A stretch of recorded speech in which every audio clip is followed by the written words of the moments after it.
Rema hari ini, Pengkhotbah 4 ayat 9-10.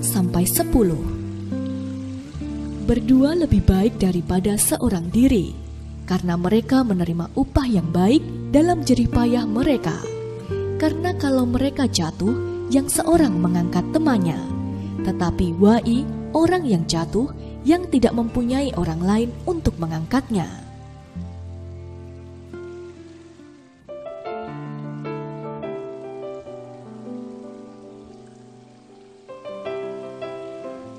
Krisis ekonomi akibat pandemi COVID-19 mulai terjadi di mana-mana. Dalam kelompok sel Tina, ada beberapa orang yang kehilangan pekerjaan. Sebagai ketua komsel, ia tidak bisa tinggal diam. Ia rangkul anak-anak selnya yang tidak bisa bekerja lagi dengan memberikan berbagai macam ide bisnis yang modalnya kecil dan resikonya kecil. Dari menjahit masker, delivery makanan, membuat makanan yang dititipkan di tempat jualan jajanan pasar, sampai ide untuk menanam sayur dan ternak ikan dengan teknik aquaponik. Ia tidak segan-segan mengajarkan kepada anak-anak selnya semua pengetahuan yang ia ketahui. Tina juga bahkan ikut membeli produk yang anak-anak selnya buat. Puji Tuhan, ekonomi anak-anak selnya perlahan mulai dipulihkan. Bahkan mereka dapat menjadi berkat melalui acara bakti sosial yang diadakan kelompok selnya. Sungguh luar biasa. Di tengah-tengah krisis, mereka dapat bangkit menjadi terang bagi orang-orang yang memerlukan.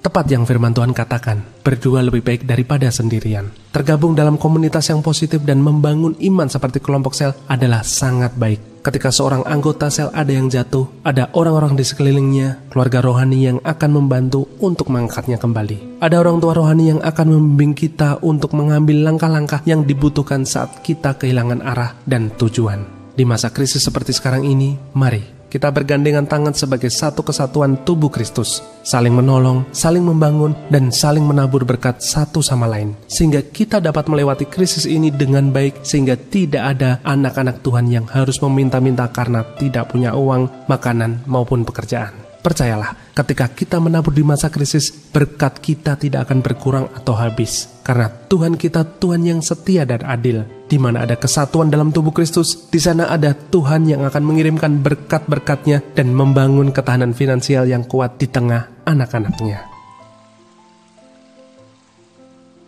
Dalam menghadapi krisis global yang terjadi saat ini, apa tindakan Anda untuk dapat bertahan, bahkan keluar dari krisis ini? Sebagai ketua kelompok sel dan sebagai saudara seiman, sudahkah Anda saling tolong-menolong dan saling membangun untuk membawa banyak anak-anak Tuhan keluar dari keterpurukan karena kehilangan pekerjaan atau penghasilan? Ide-ide apa saja yang Anda miliki untuk Anda bisa bagikan kepada saudara seiman Anda agar dapat keluar dari krisis? Jelaskan.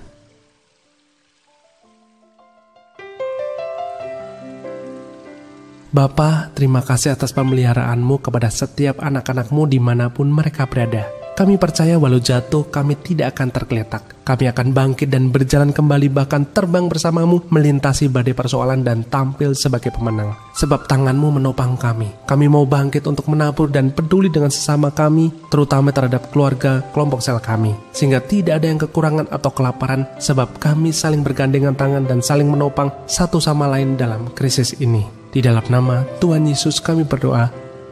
Amin. Di masa krisis, kita perlu bergandengan tangan sebagai satu kesatuan tubuh Kristus dan saling menabur berkat.